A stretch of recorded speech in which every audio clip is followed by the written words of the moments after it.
تیسرا سوال اہم ہے، اور جو یہ چیزیں ہمیں بھی فیس کرنا پڑتی ہیں، اور یقیناً یہ جب سوال آیا تو ان کو بھی یقیناً یہ دشوار ہوئے ہوں گے کہ اہل سنت کے اندر جو ناسبی اور یزیدی ٹائپ لوگ گھسے ہوئے ہیں وہ اس کے اوپر بحث کرتے ہیں، اور تھوڑی ہی دیر کے بعد ایک ان کے زوم میں جو انہوں نے لکھا ہے کہ مضبوط آرگیومنٹ پیش کرتے ہیں کہ حسین علیہ السلام اور یزید کے مسئلے سے متعلق قیامت کے دن پوچھا ہی نہیں جائے گا تو اس پر بحث میں الجھنے کا کیا فائدہ ہے، اور اس پر سکوت ہی اختیار کرنا چاہیے۔ تو میرا سوال یہ ہے، آپ تو جواب دیں گے، کہ یہ پہلے گھنٹے میں یا پہلے 10-20 منٹ جو بحث ہوتی ہے تو اس میں سکوت کا خیال نہیں رکھنا چاہیے؟ نہیں، وہ سکوت کا مطلب انہوں نے چینج کر دیا ہے۔ اچھا، سکوت کا مطلب یہ ہے کہ ہم جو کچھ بولتے رہیں وہ ٹھیک ہے، آپ سکوت اختیار کریں، یہ مطلب ہوتا ہے سکوت کا۔ میں اس سوال کے اوپر نا 2 گھنٹے بول سکتا ہوں، لیکن کوشش کروں گا کہ میں مختصر سے وقت میں یہ کیڑا نکالوں۔ یہ موسٹ آسکڈ کوسچن ہے اس وقت، اور وہ بھی صرف اس لیے بنا ہے کہ میں نے کچے چٹے کھول دیے ہیں آل امیہ کے، بخاری اور مسلم کی روشنی میں۔ اب ان کو پڑ گئے ہیں ہاتھ پاؤں، تو اب یہ کہہ رہے ہیں سکوت اختیار کرے۔ جب آپ لوگ ناسبیت پھیلا رہے تھے، ناسبی کہتے ہیں جو سیدنا علی کے خلاف کھڑے ہونے والے لوگ ہیں، یزیدیت پھیلا رہے تھے، اس وقت آپ لوگوں کو کوئی شرم و حیا نہیں آئی ہے؟ اس وقت اگر آپ کو کہتے بھی تھے سکوت اختیار کریں تو آپ کہتے تھے نہیں جی نہیں، یہ بڑا ضروری ہے، یہ آج کل بدعت پھیلی ہیں، ہم نے اس پہ بولنا ہے، یہ کرنا ہے۔ اب جب آپ کو آ کے کسی نے کنفرنٹ کرنا شروع کیا ہے، اور آپ کا پورا کچا چٹا کھول کے بخاری مسلم کی روشنی میں یہ ریسرچ پیپر لکھ دیا ہے، 200 احادیث میں نے اس میں جمع کی ہیں، اکثر بخاری مسلم سے، واقعہ کربلا کے پس منظر کے اوپر۔ یہ کربلا ایک دن میں نہیں ہوئی، اب ان کو پڑ گئے ہاتھ پاؤں، اور یہ کہہ رہے ہیں وہ جی ایسی باتیں نہیں کرنی چاہیے۔ پہلے میں تو الزامی جواب اس کا دیتا ہوں، الزامی جواب پھکی والا، اینٹی وینم، لاجیکل آنسر اس لیے ضروری ہوتا ہے تاکہ دماغ میں ڈرل ہو، کوئی بات اندر داخل ہو۔ مجھے یہ بتائیں کہ ڈاکٹر ذاکر نائک نے جب 2009 کے اندر یزید کو رضی اللہ عنہ کہا، اس وقت کون کون سے علماء تھے اہل حدیث کے یا دیوبند کے؟ بریلویوں کو بھی تھے، لیکن وہ بھی اپنی حاضری لگا رہے تھے، ان کو چھوڑ دیں۔ شیعہ نے تو بولنا ہی تھا کہ جنہوں نے فرنٹ سے لیڈ کر کے ڈاکٹر ذاکر نائک کو یہ کہا ہو کہ آپ سکوت اختیار کر لیں، کسی نے بھی نہیں کیا، مزہ لے رہے تھے اس کا۔ ڈاکٹر ذاکر نائک نے جب 2009 میں یہ فتنہ اٹھایا، میں ان کی بڑا احترام کرتا ہوں، آپ کو پتا ہے میں ان کو پروموٹ بھی کرتا ہوں، علمی اختلاف اپنی جگہ۔ میں نے جب اس کو کنفرنٹ کیا، اس کو علمی دلائل کے ساتھ جواب دیا، تو یہ سارے ہمارے پیچھے پڑ گئے۔ یعنی آپ ہمارے سروں پہ جوتیاں بھی مارتے ہیں اور ہمارے رونے پہ بھی بندی لگاتے ہیں، اس کو کوئی نہیں کچھ کہہ رہا۔ جب ہم نے جواب دیا تو سارے ہمیں کہنے لگے جی آپ سکوت اختیار کر لیں۔ ڈاکٹر ذاکر نائک کو کسی نے کہا سکوت اختیار کریں؟ اب آج کے بعد نہ کوئی ریکارڈ کرا دے، پچھلے 10 سالوں میں کوئی ویڈیو دکھائیں، 10 سالوں میں نہیں دکھائیں، شروع کے 2-3 سالوں میں، 2009، 10، 11، 12 میں ڈاکٹر ذاکر نائک کا نام لے کے کسی نے کہا سکوت اختیار کریں، تو وہ تو سکوت کا مطلب یہ کہتے ہیں کہ آل امیہ کو آپ ننگا نہ کریں، اہل بیت کی آپ جتنی مرضی گستاخیاں کر لیں، ان کے دشمنوں کو جتنا مرضی بڑھا چڑھا کے بیان کریں، اس پہ یہ راضی رہتے ہیں۔ تو ان کو تو سکوت نہیں کرواتے، ان کو تو حافظہ اللہ کہتے ہیں، ان کو تو دامت برکاتم عالیہ کہتے ہیں، اور جو جواب دے رہا ہے احادیث کی روشنی میں اس کو کہتے ہیں آپ سکوت اختیار کریں۔ تو بخاری مسلم کو ہم پھر بند کر دیں؟ میں نے تو اپنی کو بات ہی نہیں کی ہے، میں تو صحیح الاسناد حدیث سے بیان کرتا ہوں۔ اور دوسرا، صرف اس معاملے میں کیوں سکوت اختیار کریں؟ وہ کہتے ہیں نہیں، اس لیے دیکھیں جی کربلا ہو چکی، کام ختم ہو گیا، اثرات تو آج تک ہیں، وہ تو پھر غزوہ بدر بھی ہو چکی بھی ہے، تو رمضان شریف میں آپ غزوہ بدر کے اوپر کیوں جمعے پڑھاتے ہیں؟ ختم کریں، غزوہ احد پہ ختم کریں، میلاد کے بھی سب کچھ پروگرام ختم کریں۔ نبی علیہ السلام پیدا ہوئے تھے، فوت ہو چکے، جنتوں میں زندہ ہیں، لیکن اب دنیا میں تو نہیں ہے۔ ان چیزوں کو یاد کیوں رکھا جاتا ہے؟ زندہ قومیں اپنے ماضی کے واقعات کو یاد رکھتی ہیں۔ پھر پورے کا پورا قرآن انسانی تاریخ کے کتنے بڑے بڑے واقعات بتاتا ہے جو ختم ہو چکے ہیں۔ برادران یوسف فوت ہو چکے ہیں، لیکن آج تک قرآن میں عبرت کے لیے انہوں نے جو کچھ اپنے بھائی کے ساتھ کیا، اور برادران یوسف وہ صحابی ہیں جن کا باپ بھی پیغمبر ہے، بھائی بھی پیغمبر ہے، ڈبل صحابی ہیں، لیکن آج بھی ان کی مثال دی جاتی ہے۔ تو کوئی اسے کوئی یہ نہیں سمجھتا کہ گستاخی ہو گئی ہے۔ پھر الٹیمیٹلی آ کے تو وہ سورہ بقرہ کی آیات پیش کرتے ہیں تلک امۃ قد خلت لہا ما کسبت ولکم ما کسبتم. اور ظالموں اس آیت کا ترجمہ ہی تم لوگوں نے بدل دیا. یہ تو کانٹیکسٹ سٹارٹ ہو رہا ہے کہ یہودی کہتے تھے ہم ابراہیمی ہیں, ہمیں ابراہیم کی نسبت کام آ جائے گی. تو اللہ نے فرمایا تلک امۃ قد خلت, وہ بڑی نیک امت تھی, وہ تو جا چکی ہے. لہا ما کسبت ولکم ما کسبتم, ان کے لیے ان کے نیک اعمال ہیں اور تمہارے لیے تمہارے نیک اعمال ہیں. لہا ما کسبت ہے, علیہا کے ساتھ نہیں ہے. علیہا ہو تو ان کی گناہ کا وبال ان پہ, تمہارے گناہ کا وبال تم پہ. ان نیکیوں کے لیے بات ہو رہی ہے کہ کسی پرانے بزرگوں کی نیکیاں تمہارے کام نہیں آئیں گی. یہ نہیں بات ہو رہی کہ پرانے بزرگ اپنی برائیاں ساتھ لے گئے اور تم بھی اپنی برائیاں ان کو چھوڑو, ان کو ڈسکس ہی نہ کرو. یہ قرآن بات کیسے کر سکتا ہے؟ قرآن تو خود پرانوں کی غلطیوں کو ڈسکس کرتا ہے عبرت کے لیے. تو ترجمہ ہی بدل دیا. یہ یہودیوں کو ٹانٹ کیا گیا تھا کہ تم ابراہیمی ہونے کا دعویٰ کرتے ہو اور کہتے ہو ابراہیم کی نسبت ہمیں کام آئے گی, ان کے نیک اعمال تو وہ ان کے نیک اعمال ان کے لیے تھے. ہم ویسے کر رہے یہی ہیں, یا اللہ جو کچھ بھی ہے تیرے محبوب کی امت سے ہے. اس کے لیے, اس کو کنڈیم کرنے کے لیے تھا. انہوں نے پکڑ کے اس کا ترجمہ ہی بدل کے اور ہی مطلب اس میں سے نکال دیا. تو پھر اللہ تعالیٰ کی طرف سے بھی بندے چھوڑ دیے جاتے ہیں نا ایسے لوگوں پہ. پھر جو جھوم جھوم کے کہتے ہیں کہ نہ میں وابی نہ میں بابی, میں ہوں مسلم علمی کتابی, آؤ علمی کتابی بات کرو. تو ان سے یہ پوچھیں کہ یہ جو آپ دفاع صحابہ کانفرنسز کرتے ہیں, تو قیامت والے دن آپ سے پوچھا جائے گا کہ آپ نے صحابہ کرام کے دفاع کے اوپر کانفرنسیں کرنی ہے کہ نہیں؟ کیوں نہیں ہے کسی حدیث میں, آیت میں؟ نہیں. تو کیوں کر رہے ہیں؟ تو وہ کہیں گے ہاں پوچھا جائے گا. تو ہم بھی کہتے ہیں ہاں پوچھا جائے گا, بالکل پوچھا جائے گا. سورہ تکاثر میں آتا ہے نا ثم لتسألن یومئذ عن النعیم, پھر اس قیامت کے دن تم سے ہر نعمت کے بارے میں پرسش ہوگی. کیٹیگوریکل ہے. جس کو اللہ نے علم دیا نا, یہ اس کے پاس نعمت ہے, اس کے بارے میں پوچھا جائے گا علم آگے تک پہنچایا کہ نہیں, اور نہیں پہنچایا ہوگا تو لعنتی ہوگا وہ. یہ آیت ہے سورہ بقرہ کی, میں نے ریسرچ پیپر کے اوپر لکھی اسٹارٹ میں 159 اور 160. ان الذین یکتمون ما انزلنا من البینات والہدی, بے شک وہ لوگ جو چھپا لیتے ہیں ان روشن اور ہدایت کی چیزوں میں سے جن کو ہم نے لوگوں کی ہدایت کے لیے اپنی کتاب میں بیان کیا, ایسے لوگوں پر اللہ کی لعنت ہے اور تمام لعنت کرنے والوں کی لعنت ہے. الا الذین تابوا واصلحوا, سوائے ان لوگوں کے جو توبہ کر لیں, اپنی اصلاح کر لیں, وبینوا, اور اصلاح پہ اکتفا نہیں بلکہ وہ لوگوں کو بتا بھی دیں جو کچھ چھپایا تھا. فاولئک اتوب علیہم وانا التواب الرحیم, تو ایسوں کی توبہ اللہ قبول کرے گا اور اللہ تعالیٰ بخشنے والا مہربان ہے. اس کو سپورٹیو ایک حدیث بھی میں نے لکھی ہے, ترمذی میں, سنن ابی داؤد میں, سنن ابن ماجہ میں ہے کہ نبی علیہ السلام نے فرمایا جس شخص سے علم کی بات پوچھی گئی اور وہ اسے معلوم تھی اور اس کے باوجود اس نے چھپا لی, تو ایسے لوگوں کو قیامت والے دن آگ کی لگام دی جائے گی. تو یہ بڑا کریٹیکل ایشو ہے.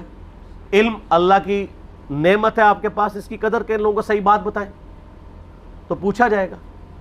سورہ الاحزاب کی آیت نمبر 57 کیا ہے؟ آیت درود سے اگلی, ان الذین یؤذون اللہ ورسولہ لعنہم اللہ فی الدنیا والآخرہ واعد لہم عذابا مہینا, بے شک جو لوگ اللہ اور اس کے رسول کو تکلیف دیتے ہیں ان کی زندگی میں بھی اور زندگی کے بعد, موت کے بعد بھی ان پر اللہ کی لعنت ہے, اور اللہ تعالیٰ نے ان کے لیے ذلیل و خوار کر دینے والا عذاب تیار کر رکھا ہے. وَلِعَوْذُ بِاللَّهِ تَعَالَى اللہم اجرنا من النار. تو جو اللہ اور اس کے رسول کو اذیت دے رہے ہیں ان سے پوچھا نہیں جائے گا. تو یہ ایک ڈھکوسلا انہوں نے کیا ہوا ہے اپنی کمزوریوں پہ پردہ ڈالنے کے لیے. خود جو کچھ مناظرے کر رہے ہوتے ہیں اس کے بارے میں کیا پوچھا جائے گا؟ جو یہ کام کر رہے ہوتے ہیں وہ کہیں گے پوچھا جاتا ہے, تو اس کے بارے میں کیوں نہیں پوچھا جائے گا؟ اور جی کو یہ بنیادی مسئلہ ہے. فضائل صحابہ احمد بن حنبل کی کتاب میں 2 روایتیں ہیں صحیح سند کے ساتھ. ایک روایت میں ہے کہ سیدنا علی بن ابی طالب کہتے ہیں, یہ حدیث موقوف ہے اور ظاہر غیبی خبر ہے, نبی علیہ السلام کے بتانے پر موقوف ہے, کہ میری وجہ سے 2 فرقے گمراہ ہوں گے, ایک میری محبت میں غلوف کر کے, ایک میری دشمنی میں غلوف کر کے.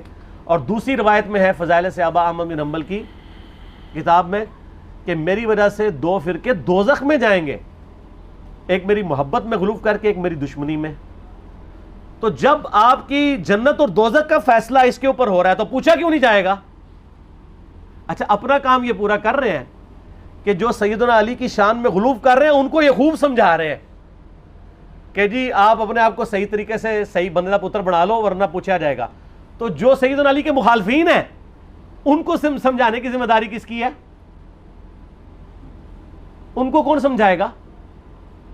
وہ ساری اس پلیٹ فارم سے سمجھایا جا رہا ہے, دونوں کو سمجھایا جا رہا ہے اللہ کے فضل سے.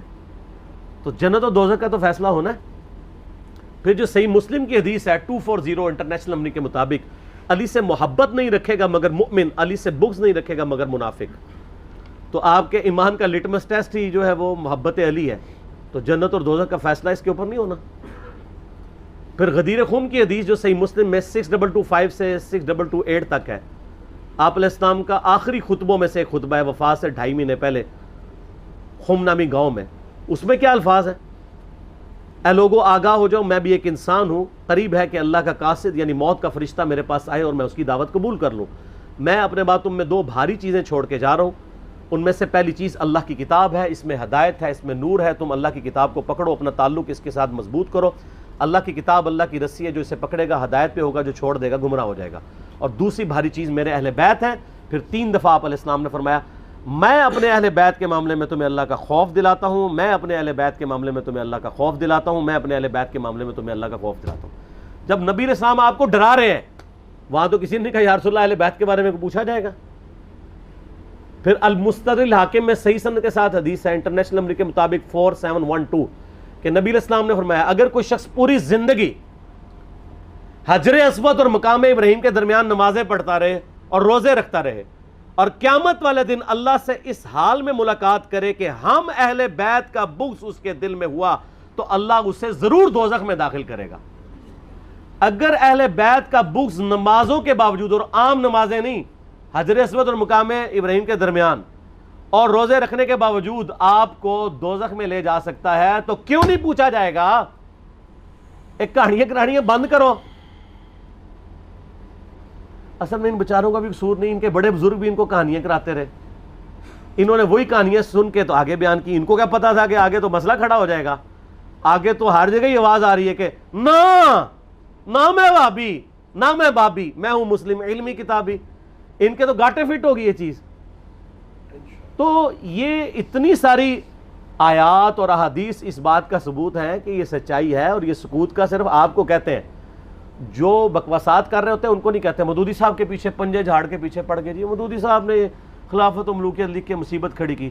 اور بھائی جو آپ کے روحانی ابا جی محمود احمد عباسی صاحب منکرین حدیث میں سے تھے, جنہوں نے خلافت معاویہ اور یزید کتاب لکھ کے سیدنا علی کی گستاخیاں کی, حسین ابن علی کی گستاخیاں کی علیہم السلام, اس کے جواب میں خلافت و ملوکیت آئی ہے.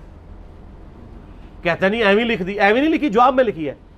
اور پھر سعودیہ کی فنڈنگ کے بعد یہاں پہ لوگوں نے جب حسین ابن علی کو نیچے کرنا شروع کیا اور یزید کو اوپر اور یزیدی پارٹی کو اوپر کرنا شروع کیا, تو پھر 5B آ گیا.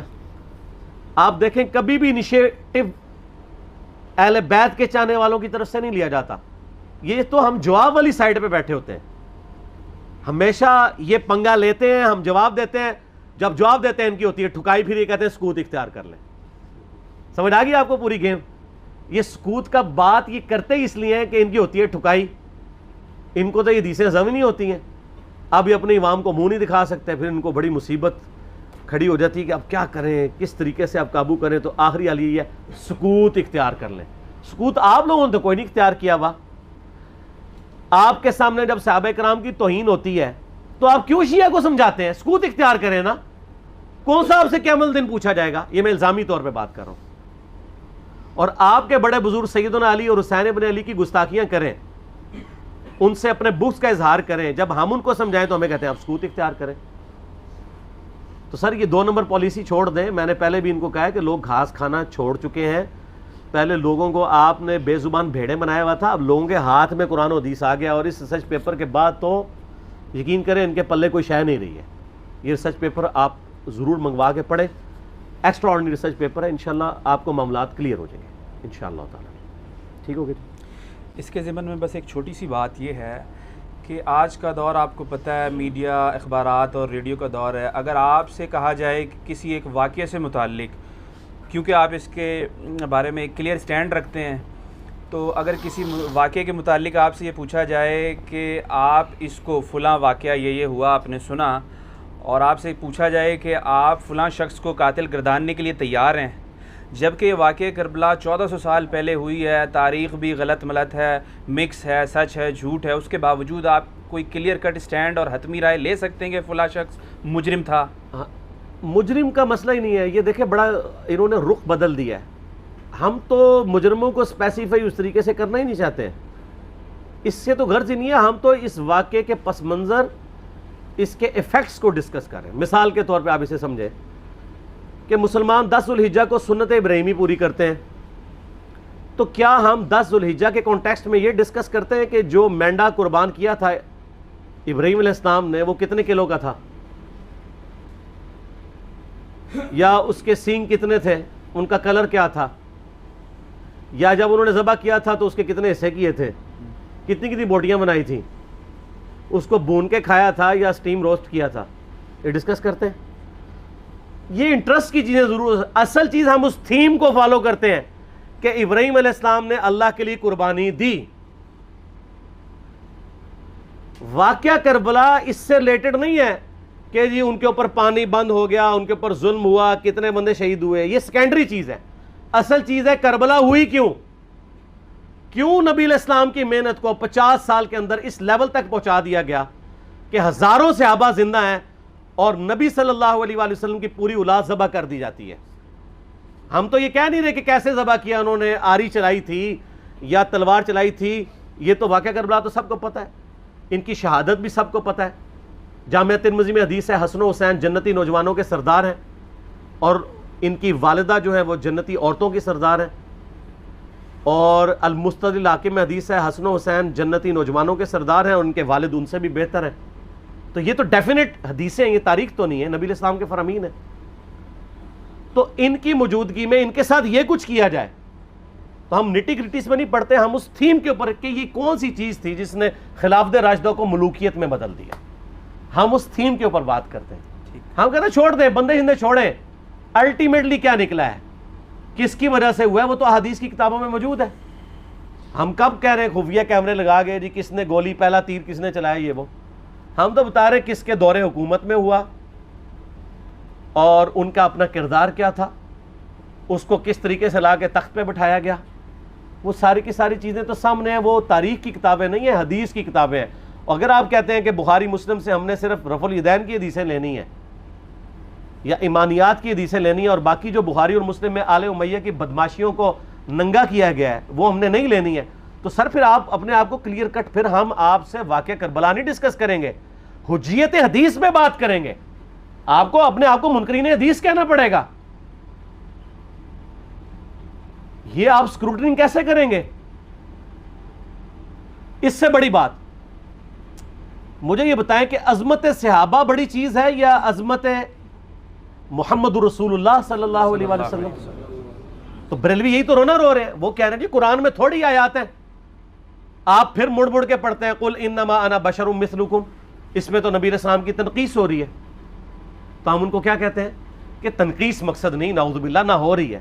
آپ افضل البشر ہیں لیکن آپ کی سپیشیز بشر ہے، یہ ہم اپنا عقیدہ سمجھتے ہیں، وہ اس کو تنقیص شمار کرتے ہیں.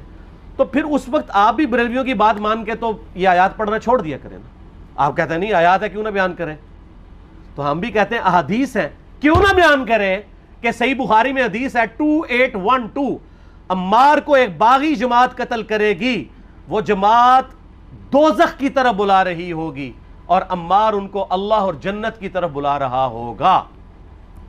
اب اس کے نرغے میں جو آتا ہے وہ آئے، میں اپنے نبی سے ٹکر لے لوں آپ لوگوں کے منہ کا خیال رکھتے ہوئے کہ میں نبی علیہ السلام کو کہوں کہ آپ نے کیوں ایسی بات کر دی کہ مولا علی کے مخالفین کو آپ نے دوزخ کی طرف بلانے والی جماعت کہہ دیا. تو لیں آپ ٹکر، جائیں سیدھا دوزخ میں، اور تھوڑی جرت کریں آپ یہ کہا کریں کہ اے اللہ، اپنے لیے کہا کریں کہ اللہ تعالیٰ آپ کا حشر یزید اور یزید کے آباء و اجداد کے ساتھ کرے اور اس کی اولاد کے ساتھ. ہم کہتے ہیں کہ اللہ تعالیٰ ہمارا حشر جو ہے وہ مولا حسن حسین، مولا علی علیہم السلام اجمعین اور اہل بیت کے ساتھ کرے، آمین. اور آپ میں تو اتنی جرت نہیں آپ یہ بات بھی کر سکیں، کیونکہ ان کو پتہ ہے تو نبی علیہ السلام کی احادیث کو بیان کرنے کو یہ سمجھتے ہیں کہ جی اس سے مصیبت کھڑی ہو جائے گی، تو اپنے آپ کو منکرین حدیث ڈکلیئر کریں، پھر حجیت حدیث کا مقدمہ ڈسکس ہوگا، پھر کربلا نہیں ڈسکس ہوگی۔ اور یہ ٹی وی پہ بھی آ کے مولوی بیٹھے ہوتے ہیں، سنیوں کے بھی شیعوں کے بھی، مڑ مڑ کے جی وہ یزید نے یہ کر دیا۔ وہ یزید نے کیا کیا ہے یار؟ وہ تو سسٹم کا نمائندہ بن کے آیا جو پیچھے سے خراب تھا۔ یزید کو لے کے بیٹھے ہیں، یزید یزید یزید یزید، بھائی پیچھے سے معاملہ خراب ہوا ہوا ہے۔ اگر نہیں یقین آتا تو یہ بخاری مسلم کی میں نے آلموسٹ 200 سے زیادہ احادیث مین اسٹریم کی کتابوں سے اکثر بخاری مسلم سے جمع کیے، پڑھیں۔ اور سر میں نے تو ان کو چیلنج دیا ہے، یہ حدیثیں پڑھ کے نا اپنے ممبروں سے صرف ان حدیثوں کی تشریح اپنی پبلک کے سامنے کر دیں، نہیں کر سکتے تو پھر لعنت کے مستحق تو ہو رہے ہیں نا، حق چھپا کے، اور قیام الدین کے منہ پہ لگام ڈالیے، اور پھر مڑ مڑ کے کہتے ہیں نہیں جی وہ کچھ چیزیں خاص ہوتی ہیں وہ عوام الناس کے سامنے نہیں کرنی چاہیے، وہ صحابہ کرام بھی بعض اوقات ایسی باتیں پبلکلی نہیں کرتے تھے۔ میں نے اس کے اوپر بڑا ایک میرا کلپ ہے یوٹیوب پہ، مولا علی سے متعلق 5 جھوٹ، تو میں نے کافی ساری چیزیں اس میں ڈسکس کی ہیں۔ لیکن میں یہ کہتا ہوں کہ اللہ کے بندو، جو چیزیں نبی علیہ السلام نے منع کی ہیں بیان کرنے سے، وہ تو ہم ڈسکس کر بھی نہیں رہے۔ میں نے آج تک آپ کو منافقین کے نام بتائے ہیں؟ آپ نے حذیفہ ابن یمان کو بتایا تھے نا، آپ صلی اللہ علیہ وآلہ وسلم نے، صحیح بخاری میں آتا ہے، تو میں نے آپ کو بتایا، آپ رازدار رسول تھے، وہ ختم ہوگی بات۔ میں نے کبھی ڈسکس کی ہیں؟ اگرچہ میں نے صحیح مسلم کی حدیث 7035 نمبر ڈسکس کی ہے کہ نبی علیہ السلام نے فرمایا میرے صحابہ میں 12 منافق ہیں، وہ کبھی بھی جنت میں داخل نہیں ہوں گے یہاں تک کہ سوئی کے ناکے سے اونٹ نہ گزر جائے، اور ان میں سے 8 ایسے ہیں جس کی کمر پہ دوبیلا پھوڑا نکلے گا۔ میں نے آج تک آپ کو بتایا کہ کس کس کی کمر پہ دوبیلا پھوڑا نکلا اور اس کی موت اسی پھوڑے میں ہوئی ہے؟ بتایا؟ تو میں تو وہ چیزیں ڈسکس بھی نہیں کر رہا، میں وہ چیزیں ڈسکس کر رہا ہوں جو نبی علیہ السلام نے علامات النبوہ میں بتائی ہیں۔ یہ امام بخاری حدیث نبوت کی دلیل کے چیپٹر میں لے کے آئے ہیں، اور امام بہقی نے 3500 احادیث پر مشتمل ایک کتاب لکھی ہے دلائل النبوہ، کہ ہم نبی صلی اللہ علیہ وسلم کو نبی کیوں مانتے ہیں، اس کے اوپر۔ اور اس میں یہ ساری حدیثیں عمار بن یاسر کے قتل والی لے کے آئے ہیں، بتانے کے لیے کہ دیکھیں ہمارے نبی علیہ السلام کی نبوت کی دلیل ہے کہ آپ نے اپنی وفات کے آلموسٹ 30 سال کے بعد ہونے والے واقعے کو پہلے ہی بتا دیا۔ یہ حدیثیں چھپانے والی نہیں، بیان کرنے والی ہیں، علامات النبوہ کی حدیثیں ہیں۔ آپ کہتے ہیں چھپائیں، اگر کوئی حدیث دنیا میں نہیں چھپائی جا سکتی نا تو علامات النبوہ والی حدیث ہے، کیونکہ وہ تو نبی صلی اللہ علیہ وسلم کی نبوت کو جسٹیفائی کرتی ہے۔ ورنہ میرا ایک معصومانہ سوال ہے کہ نبی صلی اللہ علیہ وسلم نے یہ باتیں کر کے ان کے زوم میں نعوذ باللہ امت کو مصیبت میں ڈال دیا۔ آپ نے خود ہی فرمایا کہ یہ ہوگا، کیوں فرمایا آپ نے؟ میں تو بیان کر کے مجرم ہوں، تو جس نے مجھے خبر دی ہے ان کے بارے میں آپ کا کیا خیال ہے؟ یہ مسند احمد کی حدیث یہ میں نے گھر بیٹھ کے بنائی ہے کہ میری بیوی کا کیا حال ہوگا جس پہ ہوب کے کتے بھونکیں گے۔ تو سیدہ عائشہ سے مجھ سے زیادہ نبی علیہ السلام کو محبت تھی، لیکن آپ اللہ کے پیغمبر تھے، آپ نے اپنے گھر کی خبر بھی نہیں چھپائی، بتا دی کہ یہ ہوگا۔ اور اس سے بڑھ کے آپ صحیح بخاری میں دیکھیں، عمار بن یاسر کا خطبہ ہے، میں نے یہ سارا، پریشان نہیں ہونا، یہ ریسرچ پیپر میں سارا کچھ موجود ہے، اور کوئی چیز بھی ایسی نہیں جو اس میں سکپ ہو۔ صحیح بخاری میں خطبہ ہے کہ عمار بن یاسر کو مولا علی نے بھیجا کوفے میں، کوفے والے نیوٹرل ہو گئے تھے کیونکہ بصرہ سے سیدہ عائشہ آ رہی تھیں، اور وہاں پہ انہوں نے کہا نہ ہم سیدہ عائشہ کا ساتھ دیں گے نہ مولا علی کا دیں گے، تو عمار بن یاسر کو تیار کرنے کے لیے، یعنی وہاں کے جو عوام تھی اس قتال کے لیے، مولا علی نے بھیجا۔ تو سیدنا عمار بن یاسر نے وہاں پہ کوفے کے ممبر پہ خطبہ دیا، بخاری کے الفاظ ہیں، اوپر والی سیڑھی پہ عمار بن یاسر نے حسن ابن علی کو بٹھایا، حالانکہ حسن ابن علی سے 4 گنا بڑی عمر تھی عمار بن یاسر کی، 90 پلس ہو چکے ہوئے تھے،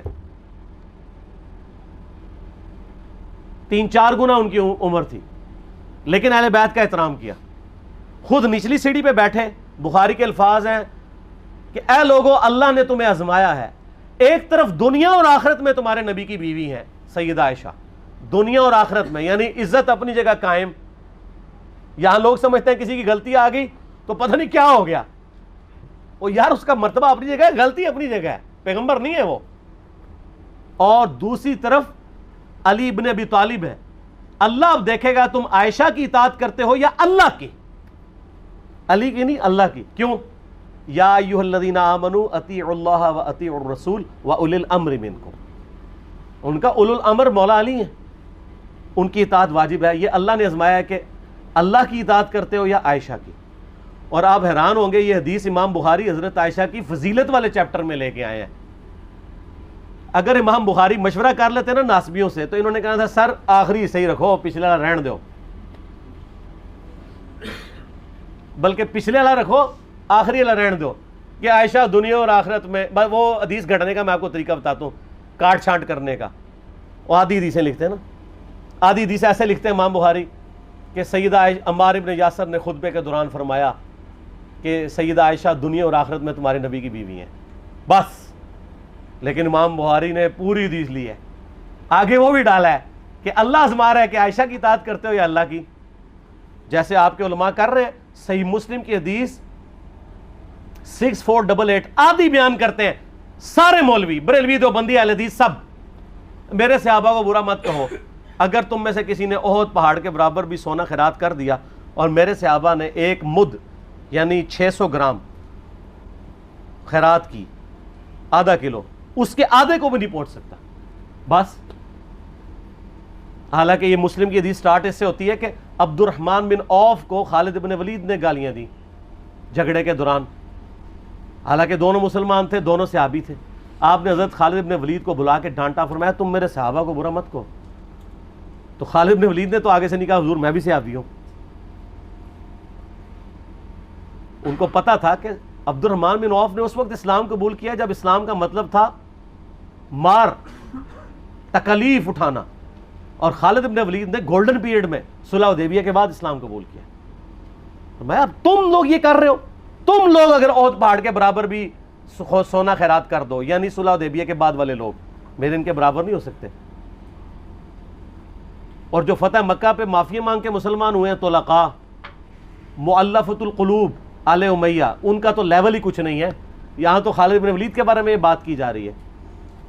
اور پھر وہ مؤلفۃ القلوب اپنے زمانے میں ممبروں پہ سب و شتم کروائیں سیدنا علی پر. تو سب سے پہلے تو ان کو کہنا چاہیے جن کے بارے میں حدیث تھی کہ تم صحابہ کو گالی مت دینا. ہم نے تو خیر کبھی دی بھی نہیں ہے. اور میں یہ آخری جملہ ان کو ایسا بولتا ہوں کہ جو ان کے دماغ تک ڈرل کر جائے گا کہ آل امیہ نے جو کچھ اپنے دور کے اندر سیدنا علی کی گستاخیاں کی ہیں نا، ہم نے تو ویسی کوئی ایک گستاخی بھی آل امیہ کے بارے میں نہیں کی ہے. میں نے آج تک آل امیہ کے اوپر بائی نیم کسی کے اوپر لعنت کی ہے؟ حالانکہ یہ مولا علی پہ کرتے رہے. یہ ہے لعنتی خود ہو گئے نا، جب مولا علی پہ لعنت کی تو لوٹ آئی. مسند ابی اعلیٰ میں صحیح سند کے ساتھ حدیث موجود ہے، مسند احمد میں بھی موجود ہے کہ سیدنا علی کو جس نے گالی دی اس نے رسول اللہ کو گالی دی صلی اللہ علیہ وسلم. جب ام سلمہ نے کہا تھا، شیخ زبیر صاحب نے اس کو تحکیم میں صحیح لکھا ہوا ہے فوٹ نوٹ کے اوپر، کہ لوگوں تمہارے ممبروں پر رسول اللہ کو گالیاں دی جاتی ہیں، تو انہوں نے کہا معاذ اللہ، ہم کب کہیں گے، ایسا نہیں ہو سکتا. تو ام سلمہ نے کہا تم لوگ علی اور اس سے محبت کرنے والوں پہ گالی گلوچ نہیں کرتے ہو کیا؟ جبکہ میں نبی کی بیوی کہتی ہوں کہ سب سے زیادہ رسول اللہ سے محبت، سیدنا علی سے محبت نبی صلی اللہ علیہ وآلہ وسلم کرتے تھے. لہٰذا جب یہ تم کہتے ہو نا علی پر لعنت، علی سے محبت کرنے والوں پہ لعنت، تو یہ لعنت تو تم نبی علیہ السلام تک لے کے جا رہے ہو نعوذ باللہ، کیونکہ علی سے محبت کرنے والا پہلے نمبر پہ نبی صلی اللہ علیہ وآلہ وسلم ہے. اور پھر کہتے ہیں سب کا مطلب تنقید ہے. اور نہ، پرانیاں گلاں، پرانے بابے، پرانے بزرگ، جھوٹے ہو. صحیح مسلم کھولو 6229 غدیر خم سے اگلی حدیث، لعن اللہ ابا تراب کے الفاظ ہیں، مٹی والے ابن ابی طالب پر لعنت، یہ الفاظ موجود ہیں. سب کا ترجمہ لعنت ہی ہے، تنقید نہیں ہے. اچھا پھر میرا معصومانہ سوال ہے کہ اس کا مطلب ہے صحابہ پہ تنقید کرنا اچھا کام ہے؟ کہیں گے نہیں. تو بتاؤ یہ برا کام کون کرتا تھا؟ شیعہ کا ابا کون ہے؟ رافضیوں کا ابا کون ہے؟ آل امیہ. تو لہذا شیعہ نو میں کہنا کہ تسی شیخین کے اوپر بکواس اور تبرہ کرنے کی بجائے نا آپ لوگوں کو حقائق بتائیں کہ ٹوٹی کمند کہاں. یہ سب مجرمین آل امیہ ہے، اور یہ آل امیہ اور بنو ہاشم کی لڑائیاں نبی علیہ السلام کی بعثت سے پہلے چل رہی تھی، صدیوں سے چل رہی تھی. وہ تو پھر اللہ نے بنو ہاشم کو نبوت کے لیے چنا تو ان کو یہ پھر جیلسی ہضم نہیں ہوئی اور وہ چیز آگے چلتی رہی. خیر چھوڑ دیں، ایک تلخ ٹاپک ہے. صلاۃ بر محمد و آل محمد. اللہم صلی علی محمد و علی آل محمد. ٹھیک ہوگا.